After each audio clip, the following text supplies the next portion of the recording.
Magandang araw sa inyong lahat. Ako si Tin, at ngayong gabi, nais kong magbahagi ng isang kwento mula sa aking buhay na hindi ko pa kayang kalimutan. Isang kwento na nagsimula sa dagat, sa isang barko, at sa isang kapitan na tila walang ibang ginawa kundi magsimula ng unos sa puso ko. Mula sa isang tahimik at simpleng buhay sa isang maliit na baryo sa baybayin, pinili ko ang maglakbay sa dagat. Laking gulat ko nang makita ang sarili ko sa isang barko, malayo sa mga pamilyar na puok at kasamahan. Noon, ang dagat ay tila isang malalim na misteryo, isang masalimuot na mundo na hindi ko pa lubos na nauunawaan. Pero isang bagay ang sigurado, tinutulungan ako ng dagat na mapalayo mula sa mga alalahanin ng buhay at palayain ang sarili mula sa mga sakit ng nakaraan. Nagsimula ako bilang isang ordinaryong seafarer, isang batang babae na nangangarap ng mas magandang buhay. Hindi ko inisip noon na darating ang pagkakataon na ang aking mundo ay magbabago. At ang isang tao, isang kapitan, ay magiging dahilan ng maraming bagyo sa puso ko. Armando, ang kapitan ng barko. Mayroon siyang paraan ng pagtingin na tila tumagos sa aking kaluluwa, isang tingin na hindi ko alam kung anong ibig sabihin. Minsan, habang nakatayo ako sa deck, tinitingnan ko siya mula sa malayo. Ang pagkakasandal niya sa railing, ang malalim na pagmumuni na makikita sa mata niya. Hindi siya nagsasalita ng marami, pero nararamdaman mo ang presensya niya. Ang bawat galaw ng katawan niya, bawat hakbang na kanyang tinatahak, nagiging sentro ng atensyon ng lahat. Nais ko sanang magtago, ngunit hindi ko magawa. Kapag nakatingin siya sa akin, para bang isang puwersa ang humihila sa akin. Nagtutulak upang mas mapalapit, pa sa kanya, hindi ko maipaliwanag. Isang pagkahulog sa gitna ng unos, at hindi ko kayang humarap sa tinig ng puso ko.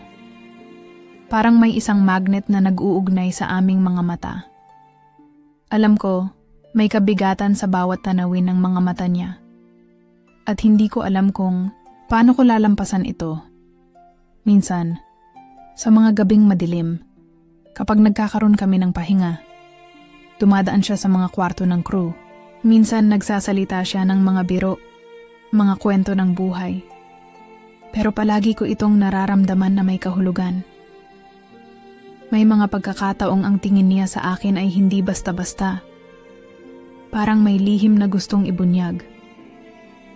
Ngunit, hindi ko ito masabi kay Carla, ang matalik kong kaibigan sa barko. Minsan, nagiging masyadong matalim ang kanyang mga salita. Alam kong naiinggit siya sa akin, pero wala akong magawa. Hindi ko kayang magbukas ng puso ko sa kanya. Hindi ko kayang ipaliwanag kung bakit ako tila nawawala sa aking sarili tuwing nandoon siya isang araw habang nasa isang maliit na isla kami at nagpapaayos ng mga gamit sa barko.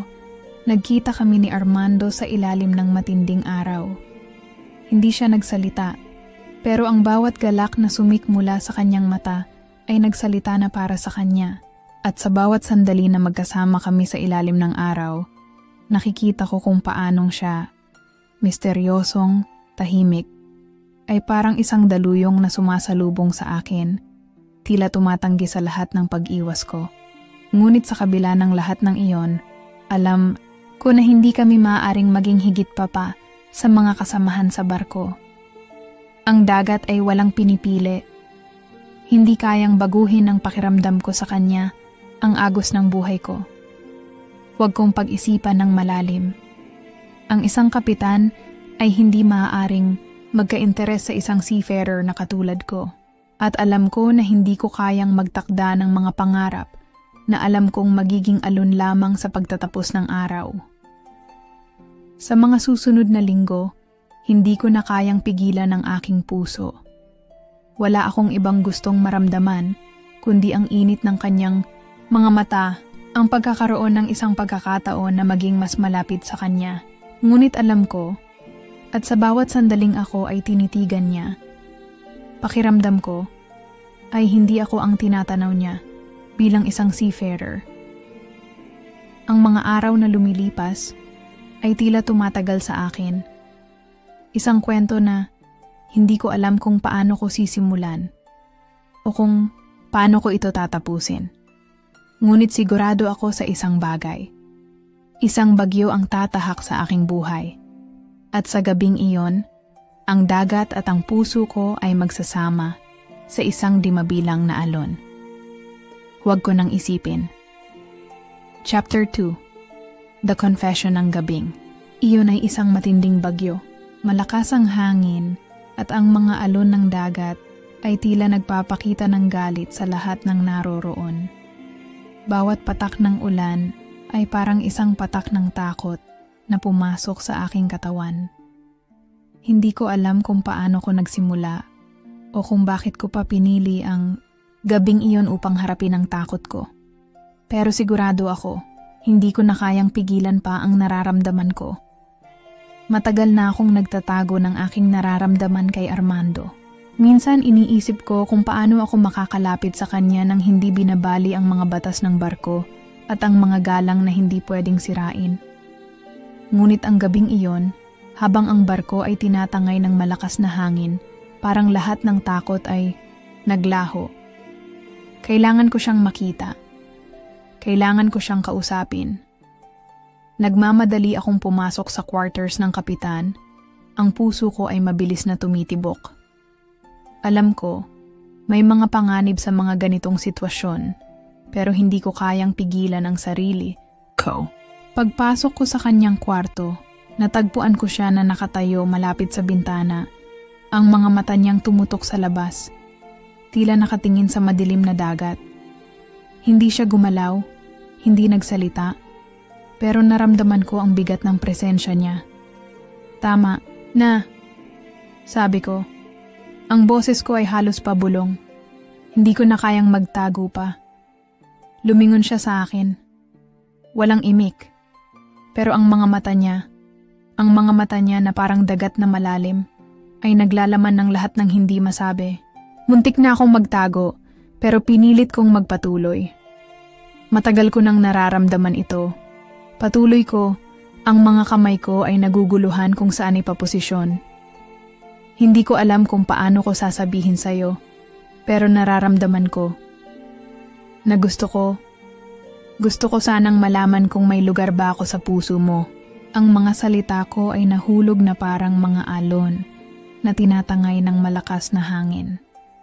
At habang nagsasalita ako, nararamdaman ko ang katawan ko na nanginginig. Hindi ko alam kung takot ba ito o ang init ng damdamin ko. Laban sa aking kalooban, isang bahagi ng puso ko ang nagsasabing baka hindi ito ang tamang pagkakataon. Si Armando ay hindi agad nagsalita. Tumayo lang siya at lumapit sa akin ng dahan-dahan. Ang bawat hakbang niya ay parang gumugulo sa aking kalmado at bawat tingin ay parang sumusukat sa akin. Hindi ko alam kung paano ko dadalhin ang mga susunod na sandali. Tin, ang tanging salita niyang sinabi. Matamis, ngunit malupit. Tumitig siya sa akin at naramdaman ko ang kanyang mga mata na nag-iimbestiga sa bawat aspeto ko.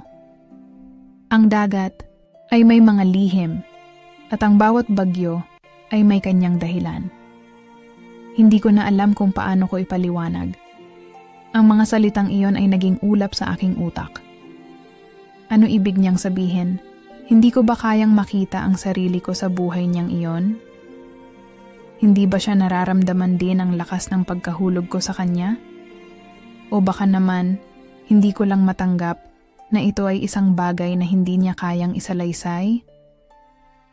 Ngunit bago ako makapagsalita, tumahimik siya at nagsimulang maglakad pabalik sa kanyang mesa. Hindi ko alam kung tama ba ang ginawa ko. Hindi ko alam kung ako ay tinanggap o tinalikuran. Ngunit ang hindi ko magawang itago ay ang bigat na nararamdaman ko sa mga susunod na sandali. Masalimuot, ang sabi niya sa akin, habang ang kanyang mga mata ay naglalakbay sa akin. Masalimuot ang buhay sa dagat at masalimuot din ang puso ko. Hindi mo ba naiisip na may mga bagay na hindi pa kayang sagutin? Bawat salita na lumabas mula sa kanyang labi ay isang dagok sa puso ko. Hindi ko alam kung bakit ako naglakas loob at hindi ko alam kung paano ko dapat tatanggapin ang mga salitang iyon. Nang sa wakas ay humarap siya sa akin, naramdaman ko ang init ng kanyang katawan, ang bigat ng mga tanong na hindi ko alam kung paano sasagutin. Sumandal siya sa pader. Ang kanyang mga mata ay naglalaman ng mga lihim na hindi ko kayang basahin. Ang katawan ko ay patuloy na nanginginig. Ang hangin sa loob ng kwarto ay tila nagiging mabigat. Hindi ko na kayang maghintay pa. Nangingibabaw sa akin ang tanong na, ano ang ibig sabihin nito para sa akin? At para sa kanya? Habang siya ay tahimik na nakatayo, ako naman ay puno ng alingaw-ngaw sa aking isipan. Wala akong natutunan mula sa gabing iyon kundi ang isang bagay. Walang kasiguraduhan. Ang mga puso namin ay parehong nasa gitna ng bagyo at hindi ko alam kung magandang araw sa inyong lahat. Ako si Tin at ngayong gabi, nais kong magbahagi ng isang kwento mula sa aking buhay na hindi ko pa kayang kalimutan. Isang kwento na nagsimula sa dagat, sa isang barko, at sa isang kapitan na tila walang ibang ginawa kundi magsimula ng unos sa puso ko. Mula sa isang tahimik at simpleng buhay, sa isang maliit na baryo sa baybayin, pinili ko ang maglakbay sa dagat. Laking gulat ko nang makita ang sarili ko sa isang barko, malayo sa mga pamilyar na puok at kasamahan. Noon, ang dagat ay tila isang malalim na misteryo, isang masalimuot na mundo na hindi ko pa lubos na nauunawaan. Pero isang bagay ang sigurado, tinutulungan ako ng dagat na mapalayo mula sa mga alalahanin ng buhay at palayain ang sarili mula sa mga sakit ng nakaraan. Nagsimula ako bilang isang ordinaryong seafarer, isang batang babae na nangangarap ng mas magandang buhay. Hindi ko inisip noon na darating ang pagkakataon na ang aking mundo ay magbabago at ang isang tao, isang kapitan, ay magiging dahilan ng maraming bagyo sa puso ko. Armando, ang kapitan ng barko. Mayroon siyang paraan ng pagtingin na tila tumagos sa aking kaluluwa. Isang tingin na hindi ko alam kung anong ibig sabihin. Minsan, habang nakatayo ako sa deck, tinitingnan ko siya mula sa malayo. Ang pagkakasandal niya sa railing, ang malalim na pagmumuni na makikita sa mata niya. Hindi siya nagsasalita ng marami, pero nararamdaman mo ang presensya niya. Ang bawat galaw ng katawan niya, bawat hakbang na kanyang tinatahak, nagiging sentro ng atensyon ng lahat. Nais ko sanang magtago, ngunit hindi ko magawa. Kapag nakatingin siya sa akin, para bang isang puwersa ang humihila sa akin, nagtutulak upang mas mapalapit pa sa kanya. Hindi ko maipaliwanag. Isang pagkahulog sa gitna ng unos at hindi ko kayang humarap sa tinig ng puso ko. Parang may isang magnet na naguugnay sa aming mga mata. Alam ko, may kabigatan sa bawat tanawin ng mga mata niya at hindi ko alam kung paano ko lalampasan ito. Minsan, sa mga gabing madilim, kapag nagkakaroon kami ng pahinga, dumadaan siya sa mga kwarto ng crew. Minsan, nagsasalita siya ng mga biro, mga kwento ng buhay. Pero palagi ko itong nararamdaman na may kahulugan. May mga pagkakataong ang tingin niya sa akin ay hindi basta-basta. Parang may lihim na gustong ibunyag. Ngunit, hindi ko ito masabi kay Carla, ang matalik kong kaibigan sa barko. Minsan, nagiging masyadong matalim ang kanyang mga salita. Alam kong naiinggit siya sa akin, pero wala akong magawa. Hindi ko kayang magbukas ng puso ko sa kanya. Hindi ko kayang ipaliwanag kung bakit ako tila nawawala sa aking sarili tuwing nandoon siya. Isang araw, habang nasa isang maliit na isla kami at nagpapaayos ng mga gamit sa barko, nagkita kami ni Armando sa ilalim ng matinding araw. Hindi siya nagsalita, pero ang bawat galak na sumik mula sa kanyang mata ay nagsalita na para sa kanya. At sa bawat sandali na magkasama kami sa ilalim ng araw, nakikita ko kung paanong siya, misteryosong, tahimik, ay parang isang daluyong na sumasalubong sa akin. Tila tumatanggi sa lahat ng pag-iwas ko. Ngunit sa kabila ng lahat ng iyon, alam ko na hindi kami maaaring maging higit pa sa mga kasamahan sa barko. Ang dagat ay walang pinipili, hindi kayang baguhin ang pakiramdam ko sa kanya ang agos ng buhay ko. Huwag kong pag-isipan ng malalim. Ang isang kapitan ay hindi maaaring magka-interes sa isang seafarer na katulad ko. At alam ko na hindi ko kayang magtakda ng mga pangarap na alam kong magiging alon lamang sa pagtatapos ng araw. Sa mga susunod na linggo, hindi ko na kayang pigilan ang aking puso. Wala akong ibang gustong maramdaman, kundi ang init ng kanyang mga mata, ang pagkakaroon ng isang pagkakataon na maging mas malapit sa kanya. Ngunit alam ko, at sa bawat sandaling ako ay tinitigan niya, pakiramdam ko ay hindi ako ang tinatanaw niya bilang isang seafarer. Ang mga araw na lumilipas ay tila tumatagal sa akin. Isang kwento na hindi ko alam kung paano ko sisimulan o kung paano ko ito tatapusin. Ngunit sigurado ako sa isang bagay. Isang bagyo ang tatahak sa aking buhay. At sa gabing iyon, ang dagat at ang puso ko ay magsasama sa isang di mabilang na alon. Huwag ko nang isipin. Chapter 2, The Confession ng Gabing. Iyon ay isang matinding bagyo. Malakas ang hangin at ang mga alon ng dagat ay tila nagpapakita ng galit sa lahat ng naroroon.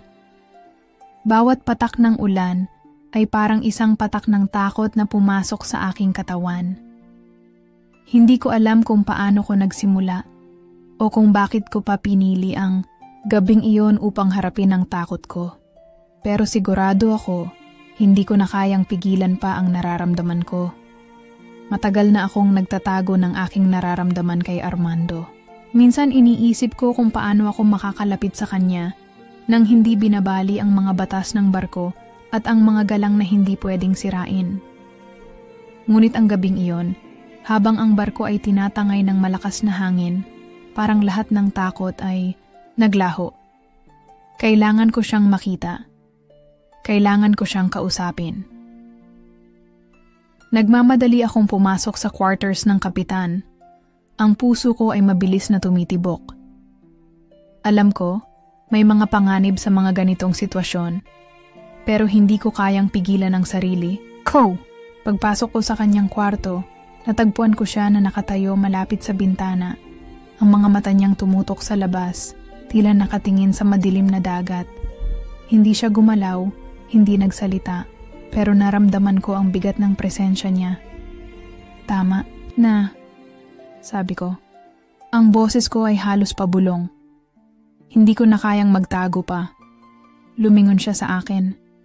Walang imik, pero ang mga mata niya na parang dagat na malalim, ay naglalaman ng lahat ng hindi masabi. Muntik na akong magtago, pero pinilit kong magpatuloy. Matagal ko nang nararamdaman ito. Patuloy ko, ang mga kamay ko ay naguguluhan kung saan ipaposisyon. Hindi ko alam kung paano ko sasabihin sa'yo, pero nararamdaman ko na gusto ko. Gusto ko sanang malaman kung may lugar ba ako sa puso mo. Ang mga salita ko ay nahulog na, parang mga alon na tinatangay ng malakas na hangin. At habang nagsasalita ako, nararamdaman ko ang katawan ko na nanginginig. Hindi ko alam kung takot ba ito o ang init ng damdamin ko. Laban sa aking kalooban, isang bahagi ng puso ko ang nagsasabing, baka hindi ito ang tamang pagkakataon. Si Armando ay hindi agad nagsalita. Tumayo lang siya at lumapit sa akin ng dahan-dahan. Ang bawat hakbang niya ay parang gumugulo sa aking kalmado. At bawat tingin ay parang sumusukat sa akin. Hindi ko alam kung paano ko dadalhin ang mga susunod na sandali. "Tin," ang tanging salita niyang sinabi. Matamis, ngunit malupit. Tumitig siya sa akin at naramdaman ko ang kanyang mga mata na nag-iimbestiga sa bawat aspeto ko. Ang dagat ay may mga lihim at ang bawat bagyo ay may kanyang dahilan. Hindi ko na alam kung paano ko ipaliwanag. Ang mga salitang iyon ay naging ulap sa aking utak. Ano ibig niyang sabihin? Hindi ko ba kayang makita ang sarili ko sa buhay niyang iyon? Hindi ba siya nararamdaman din ang lakas ng pagkahulog ko sa kanya? O baka naman, hindi ko lang matanggap na ito ay isang bagay na hindi niya kayang isalaysay? Ngunit bago ako makapagsalita, tumahimik siya at nagsimulang maglakad pabalik sa kanyang mesa. Hindi ko alam kung tama ba ang ginawa ko. Hindi ko alam kung ako ay tinanggap o tinalikuran, ngunit ang hindi ko magawang itago ay ang bigat na nararamdaman ko sa mga susunod na sandali. "Masalimuot," ang sabi niya sa akin, habang ang kanyang mga mata ay naglalakbay sa akin. Masalimuot ang buhay sa dagat at masalimuot din ang puso ko. Hindi mo ba naiisip na may mga bagay na hindi pa kayang sagutin? Bawat salita na lumabas mula sa kanyang labi ay isang dagok sa puso ko. Hindi ko alam kung bakit ako naglakas loob at hindi ko alam kung paano ko dapat tatanggapin ang mga salitang iyon. Nang sa wakas ay humarap siya sa akin, naramdaman ko ang init ng kanyang katawan, ang bigat ng mga tanong na hindi ko alam kung paano sasagutin. Sumandal siya sa pader, ang kanyang mga mata ay naglalaman ng mga lihim na hindi ko kayang basahin. Ang katawan ko ay patuloy na nanginginig. Ang hangin sa loob ng kwarto ay tila nagiging mabigat. Hindi ko na kayang maghintay pa. Nangingibabaw sa akin ang tanong na, ano ang ibig sabihin nito para sa akin at para sa kanya? Habang siya ay tahimik na nakatayo, ako naman ay puno ng alingawngaw sa aking isipan. Wala akong natutunan mula sa gabing iyon, kundi ang isang bagay. Walang kasiguraduhan. Ang mga puso namin ay parehong nasa gitna ng bagyo at hindi ko alam kung saan ito magtatapos. Minsan, iniisip ko kung paano ko ba nakaya yung gabing yon. Nasa isipan ko pa rin ang bawat detalye ng aming pag-uusap. Ngunit ngayon, ang tanging naiwan ay ang bigat ng katahimikan na sumunod. Matapos ang gabing yon, tila ang lahat ay nagbago. Ang init ng mga araw na nagsimula kami sa barko, ang magaan na kwentuhan, ang mga simpleng ngiti. Lahat iyon ay naglaho na parang hangin. Si Armando ay naging malayo at ang mga mata niyang dati puno ng misteryo. Ngayon ay hindi ko na mabasa. Ang dati matamis na sulyap, ngayon ay nagiging isang matigas na pag-iwas. Naiwan ako sa isang limbo. Ang aking puso ay naglalaban sa sarili. Isang bahagi ng akin ang nagsasabing, hindi ko na dapat ipinahayag ang nararamdaman ko, ngunit ang isang bahagi naman ay nagdidilim na hindi ko magawang itago pa. Lahat ng mga galak at kaligayahan na naramdaman ko, nang una ay tila nawala. At napalitan ito ng isang malamig na distansya na hindi ko kayang gawing ordinaryo. Bawat sandali, ang mga mata ko'y maghahanap sa kanya, ngunit hindi ko na kayang maabutan siya sa kanyang mga kilig na iyon. Wala na siyang pakialam. Isang araw, habang ako ay naglalakad sa deck ng barko, nakita ko si Armando mula sa malayo. Ang tingin niya ay nakatuon sa malayo, at wala siyang pakialam sa paligid. Sa lahat ng mga pagkakataon na magkasama kami, hindi ko na muling naranasan ang pakiramdam na kumpleto kami. Bawat hakbang ko patungo sa kanya, parang may isang pader na humaharang sa akin.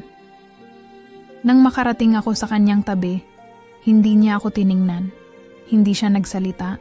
Hanggang sa magtapos ang araw, hindi ko naranasan ang kanyang mga mata na tumingin sa akin tulad ng dati. Naglakad na lang ako palayo. Parang ang puso ko ay sumabay sa agos ng dagat. Wala nang balikan. Sa bawat hakbang ko, nararamdaman ko ang katahimikan na humahadlang sa amin. Kung ano man ang nangyari sa amin, naiwang isang bakas na hindi ko kayang burahin. Hinahanap ko si Trixie, ang matagal kong kaibigan. Alam ko kung mayroong makakaintindi sa nararamdaman ko, siya iyon. Minsan, nagiging magaan ang lahat kapag andyan siya, kaya't nang makita ko siya sa kantin, hindi na ako nagdalawang isip. Nilapitan ko siya at agad na nagsalita. Trix, parang gusto ko nang sumuko, sabi ko. Ang boses ko'y puno ng pagkadurog. Bakit ganito? Bakit ang hirap na ngayon ng lahat? Tiningnan niya ako ng mabuti. Ang kanyang mga mata ay puno ng pag-aalala.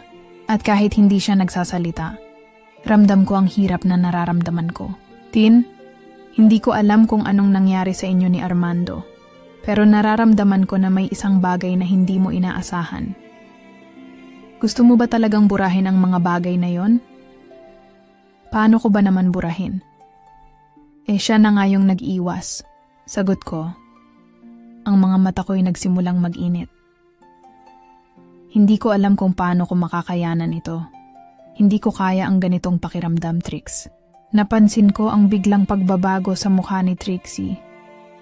May kalungkutan na rin sa kanyang mga mata, ngunit hindi ko alam kung bakit. Para bang, hindi lang ako ang apektado sa mga nangyayari, pati siya. Tin, sabi niya. Ang boses niya ay malambing ngunit may kasamang hinagpis. Baka naman kailangan mo lang ng oras. Hindi lahat ng bagay ay agad-agad nagiging maayos.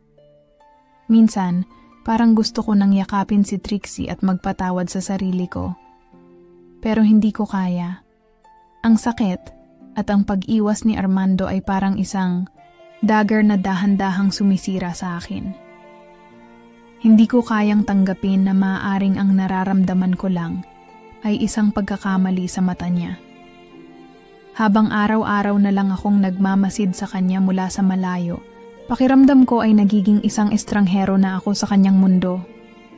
Hindi ko alam kung anong nangyari. Hindi ko alam kung bakit ang lahat ng mga damdamin ko ay walang halaga sa kanya. Lahat ng pagkakataon na magkasama kami, pakiramdam ko na lang ay parang isang malaking tanong na walang kasagutan. Hindi ko na rin alam kung anong nangyayari sa amin ni Trixie. Minsan, pakiramdam ko na siya na lang ang nakakaintindi sa akin. Ngunit sa bawat araw na lumilipas, tila pati siya ay naiwasan ko na rin. Parang naiinis siya sa akin, o baka naman ako ang may kasalanan kung bakit siya nagsimulang maging malamig. Hindi ko na kayang mag-focus sa mga bagay na iyon. At sa mga araw na dumaan, lalo akong nahulog sa aking sarili. Hindi ko alam kung anong nangyari sa amin ni Armando. Ang lahat ng mga galak na nararamdaman ko noon ay napalitan ng isang malamig na pader na tila bumabalot sa bawat sulok ng barko. Ang mga araw ay tumatagal at sa bawat minuto, naiisip ko kung anong mali sa akin. Bakit ako nagiging ganito? Bakit ang mga bagay na noon ay tila magaan at puno ng pag-asa? Ngayon ay nagsisimula ng magmukhang mabigat at mahirap. Habang ang mga linggo ay dumaan, nagiging mas malayo si Armando. Hindi ko na siya nakikita tulad ng dati. Ang isang sulyap mula sa kanya, isang mahinang ngiti. Lahat ng iyon ay nawala. Ang mga araw ko sa barko ay nagiging mapait. Ang mga araw, natawa kami ni Trixie, ang mga araw na magaan lang ang buhay. Ngayoy tila naglaho na parang bula. Hindi ko alam kung anong nangyari sa kanya o kung anong nangyari sa amin. Pero ang pakiramdam ko ay nagiging isang estranghero ako sa buhay niya. Habang ang sakit ng distansya na iyon ay unti-unting sumisira sa akin, bigla na lang may isang tao na dumating sa barko, si Marco. Siya ang ex-boyfriend ko, ang taong minsang naging buhay ko. Ang taong nagbigay sa akin ng pakiramdam ng buo. Sa kanyang mga mata, nakikita ko ang mga alaala ng mga panahoong tayo'y magkasama. Ang mga oras na ako'y buo sa kanyang mga palad, ang init ng kanyang katawan, Ang mga labi niyang nagbigay sa akin ng aliw at kagalakan. Ngayon, ang taong iyon ay muling dumating. At sa unang tingin ko pa lang, ramdam ko na agad ang pagkabighani na muling bumangon sa aking puso. Si Marco, ang taong hindi ko inasahan na muling makita sa barko, ay ang bagong kontraktor. Kakaibang pakiramdam ang dumaloy sa aking mga ugat. Hindi ko alam kung paano ko tatanggapin siya. Kung paano ko ipagpatuloy ang araw ko, kasama siya sa barko na magkasama si Armando. Lahat ng mga nararamdaman ko ay nagiging magulo. Parang hindi ko kayang alisin si Armando sa isip ko. Pero nararamdaman ko ang init ng mga mata ni Marco sa tuwing kami ay magkatagpo ng tingin. Ang sakit ay muling nagbalik, pero sa parehong oras, may isang kakaibang saya na sumasiko sa aking dibdib. Si Marco ay hindi nagbago. Kung dati, ang mga haplos niya sa aking katawan ay puno ng pagmamahal, ngayon, may lihim na nararamdaman sa mga sulyap na ibinibigay niya sa akin. Tinutukso niya ako, hindi ng malakas, kundi ng mga tingin at mga galak na nakakalimutan ko na noon. Tinutukso niyang hawakan ang aking kamay sa ilalim ng malamlam na ilaw, nang walang sinasabi. Hindi ko alam kung anong dapat kong gawin. Ang mga labi ni Marco, na dati minahal ko, ay tila nagiging isang himig na nagsasabi ng mga bagay na hindi ko na kayang itago. At sa bawat saglit na magkasama kami, parang ang bigat ng nararamdaman ko kay Armando ay unti-unting nagiging isang alon ng hangin na kinakalabit ako palayo. Nang isang gabi, habang ako at si Marco ay nag-uusap, tinanong ko siya kung bakit siya bumalik. Marco, bakit ka nandito? Bakit ngayon? Tanong ko habang tinatanaw ang kanyang mga mata. Parang ang mga salitang iyon ay may bigat, may kabuntot na pagkabigla. Tingnan mo ako, Tin, sagot ni Marco, ang boses niyang malalim. Bumalik ako dahil sa'yo. Dahil hindi ko kayang alisin ang lahat ng alaala na iniwan natin. Ang lahat ng sakit na yon at ang kaligayahan na mayroon tayo. Ang mga salitang iyon ay parang tinusok sa aking puso at hindi ko na alam kung anong nararamdaman ko. Nagsimula akong magtaka. May mga bagay ba na hindi ko pa natutunan? Ngunit sa kabila ng mga tanong na iyon, naiwan ako sa isang matinding kalituhan. Ang mga alaala ni Marco ay muling bumangon sa aking isipan. At sa mga sandaling iyon, ang mga pagkukulang ko kay Armando ay mas lalo pang lumitaw. Kung dati, ang pagtingin ko kay Armando ay puno ng hangarin. Ngayon ang puso ko ay tila nahulog kay Marco. Ang mga nararamdaman ko kay Armando ay naiwan sa isang alon na hindi ko kayang kontrolin. Ngunit paano ko pa haharapin ang mga ito? Paano ko haharapin si Armando na naging malamig sa akin? At si Marco na biglang nagbalik sa buhay ko. Sa bawat katanungan na bumangon, mas lalong tumitindi ang mga epekto ng confession na iyon. Ang pakiramdam ko na nagbabalik loob si Marco ay isang pangako ng mga emosyon na hindi ko kayang pigilan. Ngunit ang katanungan ay, saan ako patungo sa mga oras ng katahimikan habang ang barko ay humuhugong sa dagat at ang mga alon ay patuloy na dumarampi sa katawan ng barko? Iniisip ko ang lahat ng mga nangyari. Pagkatapos ng confession ko, ng mga titig at mga salitang binitiwan ko, tila nagbago ang lahat. Puno ako ng tanong at hindi ko alam kung paano ko haharapin ang mga susunod na araw. Madalas, mag-isa akong tumatambay sa mga sulok ng barko. Malayo sa mga mata ng ibang tao. Walang masyadong nagsasalita, pero ang puso ko ay puno ng mga alalahanin na hindi ko kayang iparating sa kanila. Naisip ko, mali ba akong nagbukas ng puso ko kay Armando?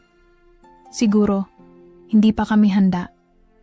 Siguro ako lang ang nagmamagandang loob na umaasa sa mga bagay na hindi ko naman sigurado. Maraming beses kong tinanong ang sarili ko, Bakit ko ipinagtapat ang nararamdaman ko kung wala naman akong katiyakan kung paano siya makikinig? Baka ito na nga. Baka ang lahat ng ito ay isang pagkakamali. Kung sana ay hindi ko na lang sinabi. Kung sana ay iniwasan ko na lang siya. Hindi ko sana naramdaman ang sakit na dulot ng bawat titig na hindi ko maintindihan. Minsan, naiisip ko rin na baka ang mga senyales ay hindi ko lang nabasa ng tama. Baka ang mga ngiti at sulyap na iniisip kong tanda ng kanyang interes ay mga simpleng pag-uugali lang ng isang leader ng barko. Baka ako lang ang nagmali ng interpretasyon. Pero paano kung hindi? Paano kung may nararamdaman siya? Pero natatakot din siya? Hindi ko alam kung paano pa ako maghahanap ng sagot. Kung saan ko ilalagay ang mga emosyon ko na tila nawawala na.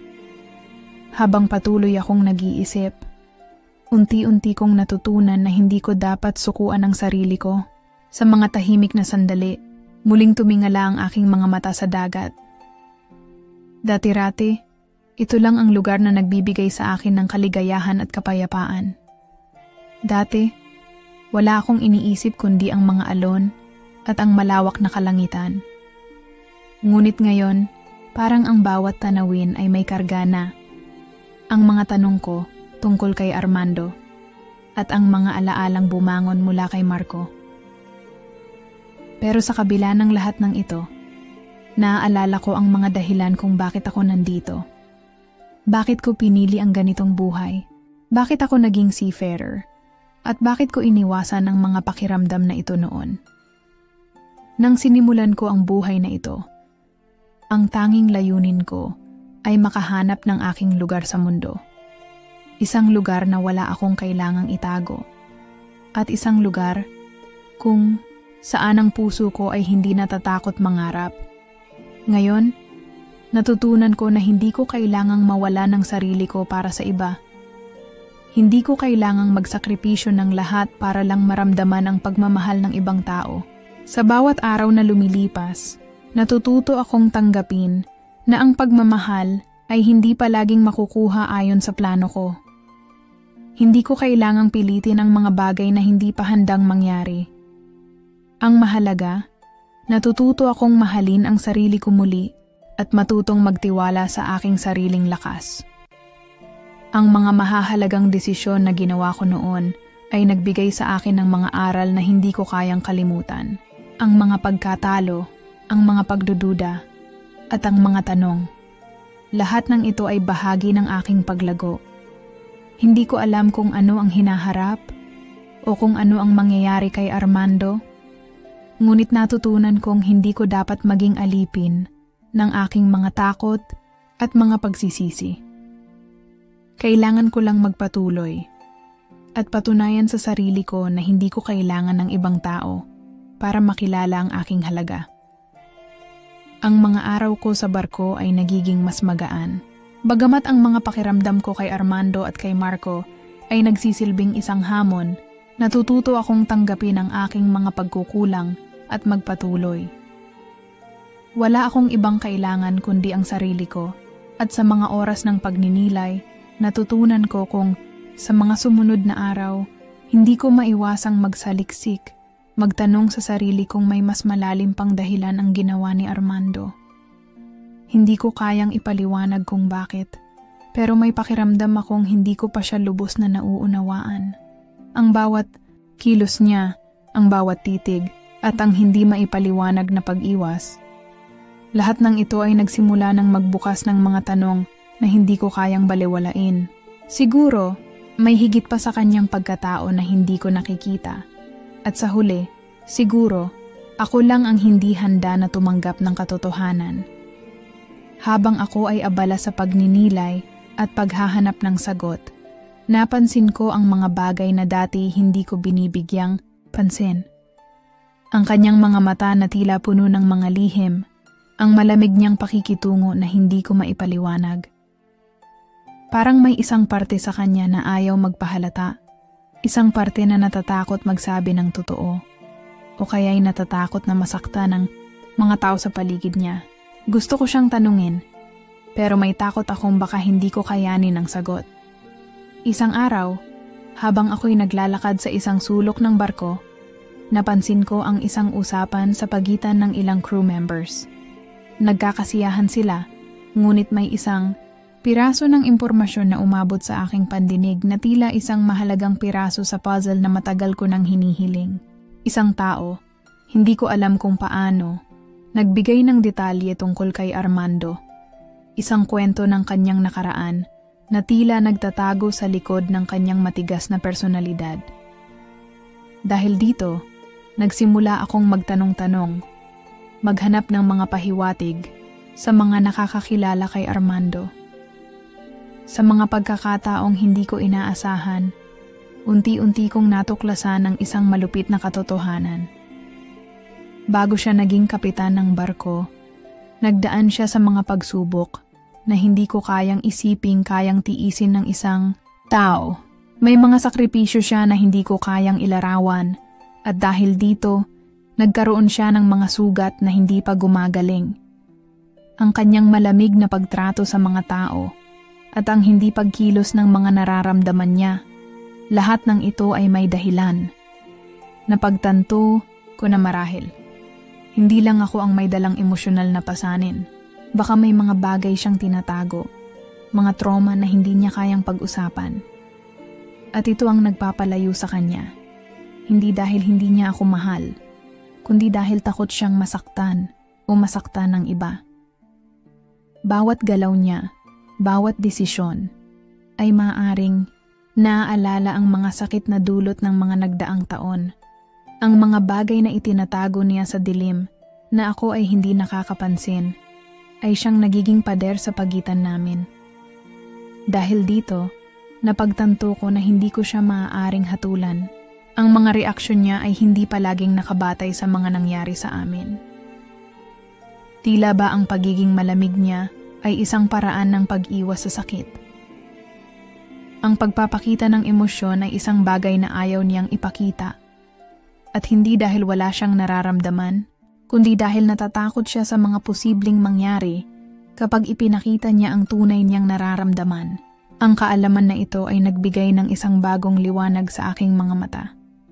Hindi ko dapat sisihin ang sarili ko, at hindi ko dapat iisipin na ako lamang ang may sala sa lahat ng nangyari. Sa lahat ng mga natutunan ko, nagsimula akong maglakad sa daan ng pagpapatawad, hindi lang kay Armando, kundi pati na rin sa aking sarili. Bawat araw ay isang pagkakataon para magbago, para pagalingin ang mga sugat na naiwan ng aking mga desisyon. Hindi ko alam kung anong mga hakbang ang susunod kung gagawin, ngunit ang mahalaga ay natutunan kong tanggapin ang mga bagay na wala akong kontrol. Ang tanging magagawa ko ngayon ay magpatuloy sa pagpapakita ng kabutihan at pag-unawa sa mga tao sa paligid ko. Kahit na hindi ko pa alam kung ano ang magiging resulta ng lahat ng ito. Patuloy akong naglakbay sa aking sarili, naghanap ng mga sagot at natutunan ang mga aral na ito. Ang pagninilay na ito ay naging bahagi ng aking paglago, isang hakbang patungo sa mas malalim na pag-unawa. Hindi lamang kay Armando, kundi sa lahat ng mga araw na lumipas. Hindi ko akalain na darating ang isang oras na magbubukas sa akin ng isang katotohanan na hindi ko kayang tanggapin. Lahat ng mga tanong na nagsimula pa lang mula sa unang araw ng aming pag-uusap, unti-unti nang natutugunan, pero sa hindi inaasahang paraan. Lahat ng mga bagay na noon ay malabo, ngayon ay nagiging maliwanag. Ngunit ang maliwanag na iyon ay nagsanhi ng mas matinding sakit sa aking puso. Habang ako ay naghahanap ng mga sagot sa mga tanong ko, isang pagkakataon ang dumating na magbukas, ang pinto sa isang lihim na matagal nang itinagong kay Armando. Isang lihim na siyang nagpapaliwanag sa lahat ng mga desisyon niyang tila hindi ko maiintindihan. Bago pa man kami magkausap, bago ko pa aminin ang nararamdaman ko, may mga bagay na kailangan siyang isakripisyo. At isang tao o isang pangako na ipinangako niyang hinding-hindi niya pababayaan. Ang pakiramdam ko, Sa sandaling iyon, ang mundo ko ay naguguluhan. Ang Armando na nakilala ko ay may matinding respeto sa mga prinsipyo niya at tila ang lahat ng mga desisyon niya ay nakabatay sa isang napakabigat na pangako sa kanyang nakaraan. Nalaman ko mula sa mga hindi inaasahang usapan na si Armando ay may isang kasunduan sa isang tao, isang sinumpaang tungkulin na hindi niya kayang kalimutan, at isang promises na hindi niya kayang paglaruan. Siya ay may pagmamahal na hindi ko alam. Isang pagmamahal na higit pa sa lahat ng nararamdaman ko sa kanya. Hindi ito pagnanasa. Hindi ito simpleng pakiramdam ng pagtatangi. Ito ay isang pagmamahal na puno ng sakripisyo. Isang uri ng pagmamahal na nakagapos sa isang pangako na mas matimbang kaysa sa anuman. Habang natutuklasan ko ang mga bagay na ito, nararamdaman ko ang puso ko na parang tinutusok ng mga alon ng kalungkutan at galit. Hindi ko alam kung anong mga hakbang ang susunod na gagawin. Ang nararamdaman ko para kay Armando ay hindi nawawala. Hindi ko kayang limutin ang lahat ng mga sandali, ang bawat tingin at bawat hawak ng kanyang mga kamay. Ngunit sa kabila ng lahat ng iyon, napagtanto ko na may mga bagay na hindi ko kayang baguhin at may mga taong hindi ko kayang agawin. Nasa isang madilim na bahagi ako ng aking puso. Naguguluhan kung itutuloy ko pa ba ang pakikipaglaban para sa isang pagmamahal na hindi para sa akin o tatanggapin ko ang katotohanan na may mga bagay sa buhay na hindi mo kayang kontrolin. Sa gitna ng lahat ng emosyonal na gulo na aking nararamdaman, naramdaman ko ang bigat ng mga pagdesisyon na kailangan kong gawin. Hindi ko alam kung ang pagnanasa ko kay Armando ay sapat na upang ituloy ko ang mga nararamdaman ko o kung ito ay magiging isang sugat na maghihilom lamang sa paglipas ng panahon. Ang pagmamahal na tanging akin lamang ay naging isang tanong sa aking puso. Paano ko tatahakin ang landas na hindi ko pa natutuklasan? Ang lahat ng mga alalahanin ko ay patuloy na umikot sa aking isipan. Hindi ko alam kung anong magiging epekto ng lahat ng ito. Hindi ko alam kung ang aking damdamin ay maghihilom sa aking mga desisyon o magiging mas malupit pa. Ngunit sa kabila ng lahat ng kalituhan na aking nararamdaman, may isang bagay na malinaw sa akin. Kailangan kong magdesisyon. Magpatuloy ba ako sa pagmamahal ko kay Armando, kahit alam ko na hindi siya maaaring maging akin? O dapat ko bang bitawan ang aking mga damdamin at hayaan ang sarili kong maghilom? Ang mga tanong na ito ay patuloy na bumabagabag sa aking puso at walang kasiguraduhan kung saan ito magtatapos. Sa lahat ng mga ito, isang bagay ang natutunan ko. Sa kabila ng lahat ng sakripisyo at pagmamahal, may mga bagay na hindi natin kayang baguhin. Ang tunay na pagmamahal ay hindi laging makakamtan. Ngunit kahit sa ganitong paghihirap, natutunan ko pa rin na kailangan kong tanggapin ang mga limitasyon ng buhay at magpatuloy sa paghahanap ng sariling kaligayahan. Matapos ang lahat ng emosyonal na laban, ang lahat ng takot at mga alalahanin, dumating din ang sandaling kailangan naming mag-usap ng masinsinan. Ang mga mata ni Armando ay puno ng kalungkutan at ang kanyang mga salita ay mabigat, puno ng mga bagay na matagal na niyang nais sabihin ngunit hindi kayang ilabas. Hindi kami magkasama sa loob ng ilang linggo, ngunit sa mga oras na iyon, natutunan ko na ang pagmamahal ay may mga limitasyon. At minsan, ang pagmamahal na tanging iyo lamang ay hindi sapat para pagtagumpayan ang mga hadlang na ipinapataw ng buhay. Pinili ni Armando na maging bukas sa akin. Hindi na siya nagtakip ng mga saloobin. Ibinahagi niya ang mga bagay na matagal na niyang pinagtakpan, tungkol sa mga pangako at kasunduan na hindi niya kayang talikuran. Hindi madali para sa kanya na aminin na ang nararamdaman niya para sa akin ay masalimuot. Ang pagkakaroon ng isang pagmamahal na hindi kayang itaguyod dahil sa mga kasunduan sa nakaraan ay hindi naging madali para sa kanya, at sa mga sandaling iyon, naintindihan ko siya. Tin, ang kanyang boses ay malumanay ngunit puno ng bigat. Hindi ko kayang ibigay sa iyo ang lahat ng gusto mo. May mga bagay na hindi ko kayang baguhin, at may mga tao na kailangan kong maging tapat. Naramdaman ko ang isang matinding sakit sa aking dibdib, ngunit sa kabila nito, isang uri ng katahimikan ang pumasok sa aking puso. Alam kong hindi ko siya kayang pilitin, at alam ko rin na hindi ko siya dapat ipilit. Minsan, ang pagmamahal na nararamdaman mo ay hindi laging magiging sapat para makamtan ang lahat ng iyong nais.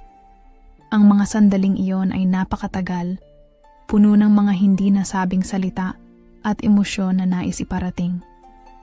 Ngunit sa wakas, natutunan ko na ang pagpapatawad at pagtanggap ay hindi lamang para sa iba, kundi para rin sa sarili.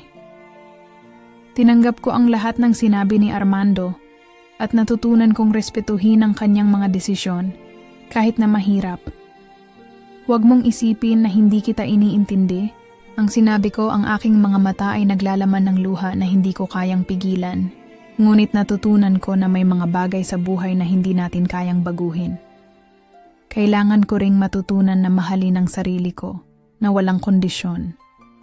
At doon, sa kanyang mga mata, nakita ko ang isang pag-unawa.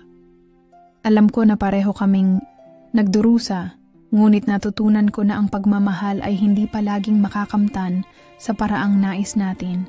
Ang puso ko ay nagluluksa, ngunit sa mga sandaling iyon, naramdaman ko ang lakas sa aking mga kamay at ang pagkakaroon ng kakayahan na magpatuloy kahit sa kabila ng lahat ng nararamdaman ko. Magkaibang mga landas kami ni Armando. Hindi kami magkakaroon ng isang happy ending sa paraang gusto naming dalawa. Ngunit natutunan kong ang tunay na pag-ibig ay hindi palaging nangangahulugang magkasama sa dulo. May mga pagkakataon na kailangan mong bitawan ng isang tao upang makahanap ng kapayapaan. Nang maghiwalay kami, wala akong ibang naramdaman kundi isang malalim na katahimikan at pag-unawa sa mga bagay na hindi ko kayang baguhin. Hindi ko alam kung saan ako pupunta mula dito, ngunit alam ko na may bago akong pag-asa. Bago akong umalis sa barko, may isang parte ng aking puso na napuno ng lakas.